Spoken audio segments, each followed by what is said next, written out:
इसके बाद Coulomb's law in vector form. असली में कूलम्स लॉ था force of interaction between the 2 point charges, और मुझे पता है फोर्स एक वेक्टर क्वांटिटी होती है। तो कूलम्स फोर्स को ही coulombian force of interaction between the 2 point charges को डायरेक्शन के फॉर्म में, डायरेक्शन के साथ में शो करना ही है Coulomb's law in vector form. Show करते हैं इसको। तो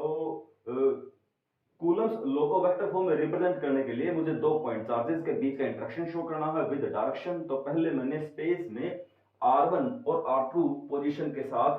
2 point charges q1 and q2, यानी कि q1 a पॉइंट पे, एक q2 चार्ज b पॉइंट पे, जिनकी स्पेस में पोजीशन है r1 और r2, और r है दोनों के बीच का सेपरेशन डिस्टेंस। मैं इसको लिखता हूं, late q1 and q2, highlight कर लेते हैं इनको, are the 2 point charges eight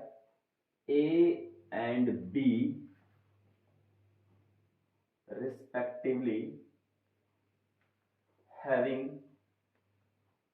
R separation distance। R जो है उनके बीच का सेपरेशन डिस्टेंस है। तो ऐसे साथ में ये भी लिखते हैं, with position vector r1 and r2 respectively. मुझे पता कि 2 पॉइंट चार्जेस q1 और q2 किसी डिस्टेंस से सेपरेटेड है, दोनों के बीच में एक फोर्स ऑफ इंटरेक्शन होगा। यही तो था Coulomb's law. Now according to Coulomb's law के अकॉर्डिंग है क्या, the force of interaction on charge q2 due to charge q1 की वजह से q2 पर कितना फोर्स लगता है, तो वो हुआ, उसको रिप्रेजेंट करते हैं f ऑफ 2 1 का मतलब वन ने फर्स्ट चार्ज ने सेकंड चार्ज पर फोर्स लगाया है, जिसका कूलम्स लॉ के अकॉर्डिंग रिलेशन है 1/4πε0 q1 q2 डिवाइड बाय दोनों के बीच का डिस्टेंस का स्क्वायर। डिस्टेंस है AB का स्क्वायर। यहां तक तो था कूलम्स लॉ बेसिक। अब क्योंकि हम लोग कूलम्स लॉ को वेक्टर फॉर्म में रिप्रेजेंट कर रहे हैं, तो इस फोर्स को वेक्टर फॉर्म में रिप्रेजेंट करने के लिए फोर्स की अमाउंट मैग्नीट्यूड के साथ साथ इस फोर्स के डायरेक्शन भी रिप्रेजेंट करनी पड़ेगी। कूलम्स लॉ वेक्टर फॉर्म का सिंपल सा एक यही बेसिक स्टेप है कि जो लगने वाला फोर्स है उसको विद डायरेक्शन रिप्रेजेंट करना है। फर्स्ट चार्ज सेकंड चार्ज पर फोर्स लगाता है, q1 q2 पर फोर्स लगाता है, दोनों को मैंने पॉजिटिव लिया हुआ है, तो दोनों के दोनों रिपेल करेंगे दूसरे को। फर्स्ट सेकंड पे रिपल्शन का फोर्स लगाएगा आगे की तरफ अलोंग ए पे फर्स्ट चार्ज था, बी पर सेकंड चार्ज था, फर्स्ट सेकंड को रिपेल करेगा अलोंग AB, वही मैंने यहां लिखा है। सिमिलरली यहां, और इसी बात को दोबारा मैथमेटिकली कैसे लिखेंगे, 1/4πε0 q1 q2 divide by AB, यानी कि R का स्क्वायर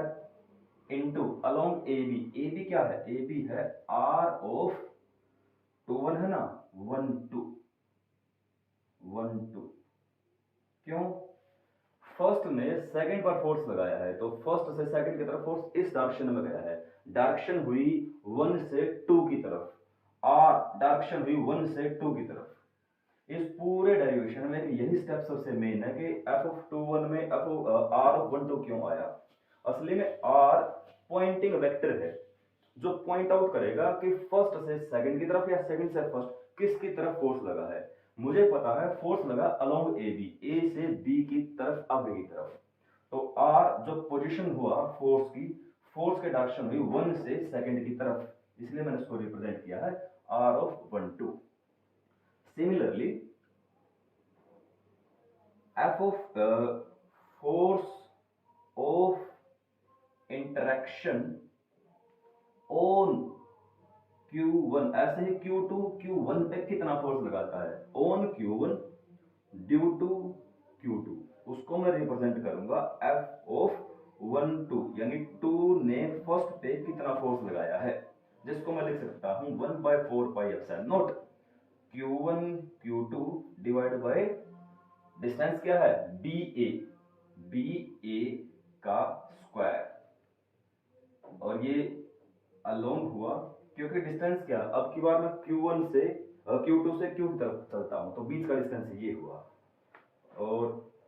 सेकंड ने फर्स्ट पे जो फोर्स लगाया उसकी डायरेक्शन क्या हुई, दोनों के दोनों सेम चार्ज है, रिपेल करेंगे, Q2 Q1 को रिपेल करेगा, आगे की तरफ धकेल लेगा, मैं इसको लिखूंगा अलोंग B से A की तरफ, तो सेम ऐसे ही जैसे पिछली डायरेक्शन हमने मेंशन की थी ऐसे ही, और F ऑफ 1 2 को मैं लिख सकता हूं 1/4 pi epsilon not Q1 Q2 divide by वही BA यानी कि R, A से B की तरफ चल लो या B से A की तरफ चल लो, अमाउंट में मैग्नीट्यूड में डिस्टेंस तो उतने का उतना रहेगा,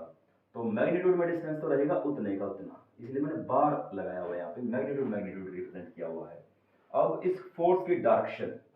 अलोंग BA था ना, तो फोर्स B से A की तरफ आगे की तरफ था, तो ये R की डायरेक्शन भी 2 से 1 की तरफ, 2 से 1 की तरफ, ये हुई डायरेक्शन इस सेकंड फोर्स की, ये हुई हमारी सेकंड इक्वेशन। अब मुझे पता है अगर मैं दोनों इक्वेशन को कंपेयर करूं F ऑफ 21 और F ऑफ 12 को, यानी फर्स्ट ने जो सेकंड पे फोर्स लगाया, सेकंड ने जो फर्स्ट पे फोर्स लगाया, तो दोनों में क्या सिमिलरिटी है, अमाउंट में अगर मैं देखूं तो F ऑफ 21 था 1/4 pi epsilon not Q1 Q2 divide by R square, ऐसे ही F ऑफ 12 भी है 1/4 pi epsilon not Q1 Q2 divide by R का स्क्वायर। फर्क है सिर्फ दोनों की डायरेक्शन में,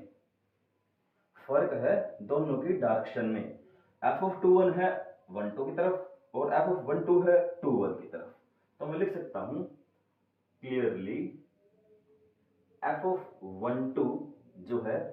वो इक्वल है, अमाउंट में बराबर है, दोनों का मैग्नीट्यूड सेम है, बट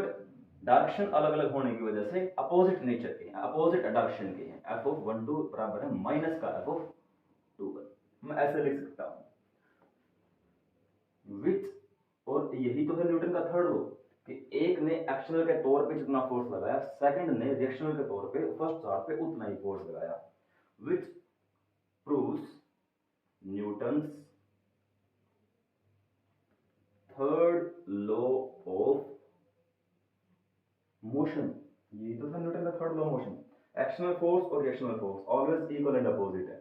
मैंने कुछ नहीं किया, मैंने कूलम लॉ को विद डायरेक्शन प्रूव किया है, मैंने सिर्फ ये बताया है दोनों चार्जेस अगर बराबर हैं, बराबर हो या ना हो, दोनों चार्जेस के बीच का डिस्टेंस कुछ ना कुछ है, फर्स्ट सेकंड में जितना फोर्स लगाता है, अब मैं क्योंकि अमाउंट ऑफ चार्जेस और amount of separation distance change नहीं कर रहा हूं, तो सेकंड वाला फर्स्ट पे भी उतना ही फोर्स लगाएगा, फर्क सिर्फ इतना है दोनों की डायरेक्शन अल्टर हो जाएंगी, फर्स्ट सेकंड पे अलोंग AB तो सेकंड फर्स्ट पे अलोंग BA फोर्स लगाएगा। ये तो हमने प्रूव कर दिया कि F ऑफ 1 2 और F of 2 1 equal and opposite हैं, लेकिन अमाउंट में है कितने उस बात को भी तो विद डायरेक्शन प्रूव करना है। अब कोई भी एक फोर्स ले लेते हैं, किसी भी एक फोर्स की वैल्यू को इन वेक्टर फॉर्म रिप्रेजेंट करता हूं दोबारा, कोई भी एक फोर्स ले लो, है तो दोनों के दोनों बराबर, फर्क सिर्फ डायरेक्शन का है। मैं यहां पे लिखता हूं now finding value of F of, चाहे 1 2 लिख लो या 2 1 की वैल्यू, किसी भी एक की वैल्यू फाइंड आउट कर लेते हैं। 1 2 था कितना, F ऑफ 1 2 था, F ऑफ 1 2 था हमारा 1/4 pi epsilon not Q1 Q2 divide by R जो कि मैग्नीट्यूड था, और मैग्नीट्यूड की कोई डायरेक्शन नहीं, मैग्नीट्यूड सिर्फ अमाउंट है, चाहे वो A से B या B से A किसी भी तरफ से माप लो उसको, ये हुआ। अब 1 2 वाले में डायरेक्शन क्या थी, 1 2 सॉरी 2 1 था, तो 1 2 वाले में डायरेक्शन थी अपनी, कोई सा भी ले लो, दोनों में आंसर अपना सेम आएगा क्योंकि है तो इक्वल एंड अपोजिट, तो 1 2 वाले की डायरेक्शन थी R ऑफ 2 1, R ऑफ 2 1, यहां पे सिर्फ हम कर क्या रहे हैं, हम वैल्यू फाइंड आउट कर रहे हैं FO12 की वैल्यू, और वैल्यू में डायरेक्शन को हटा देंगे, डायरेक्शन की जगह पे जो वैल्यू बनती है वो यहाँ पे पुट कर देंगे। क्योंकि डायरेक्शन वाइज मैं दोनों चीजें प्रूव कर चुका हूँ, अब मुझे सिर्फ वैल्यू बतानी है, अमाउंट बतानी है, कितना फोर्स है। तो डायरेक्शन को मैग्नीट्यूड में चेंज करेंगे, डायरेक्शन को मैग्नीट्यूड में चेंज करेंगे। Direction, magnitude, vector. एक वेक्टर के बारे में 11th फिजिक्स काइनेमेटिक्स में वेक्टर नाम का टॉपिक था, सेकंड सी। तो वहां पे हमने पढ़ा था किसी भी वेक्टर को मैं कैसे रिप्रेजेंट कर सकता हूं। कोई भी वेक्टर होता है उस क्वांटिटी का मैग्नीट्यूड इनटू उस क्वांटिटी की डायरेक्शन। तो खाली डायरेक्शन को क्या लिख सकता हूं मैं खाली डायरेक्शन को लिख सकता हूं vector upon modulus of that vector is equals to direction of that vector. अब यही बात इसमें पुट करते हैं, थर्ड इक्वेशन को बोल सकते थे, इसमें पुट करते हैं। तो f(12) को मैं कैसे लिख सकता हूं, मैं लिख सकता हूं f(12) था 1/4πε0 q1 q2 divide by magnitude का स्क्वायर इनटू जो डायरेक्शन थी, डायरेक्शन की जगह पे आ गया vector upon magnitude of that vector. तो मैग्नीट्यूड का स्क्वायर मैग्नीट्यूड क्या बन गया है, इसको लिख सकता हूं मैं f(12) बराबर है 1/4πε0 q1 q2 डिवाइड बाय तो बन गया मैग्नीट्यूड का स्क्वायर इनटू मैग्नीट्यूड, बन गया मैग्नीट्यूड का क्यूब, और ऊपर है r वेक्टर, जिसको मैं लिख सकता हूं और f इक्वल्स टू 1/4πε0, ε0 को अच्छे तरीके से रिप्रेजेंट कर लेते हैं, ε0 q1 q2 divide by magnitude है ना, मैग्नीट्यूड को लिख सकता हूं चाहे मैं final position minus initial position, तो बीच का मैग्नीट्यूड आ जाएगा, या फिर initial position minus final position, किसी भी तरीके से लिख सकते हैं। तो f(12) आ गया अपना r(2) माइनस r(1) का क्यूब इनटू ऊपर वेक्टर का, वेक्टर है अपना r(3) माइनस r(,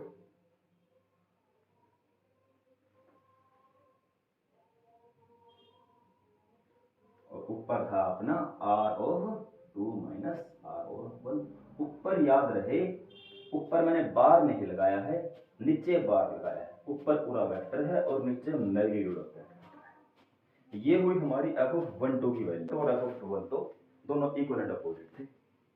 ये है Coulomb's law in vector form.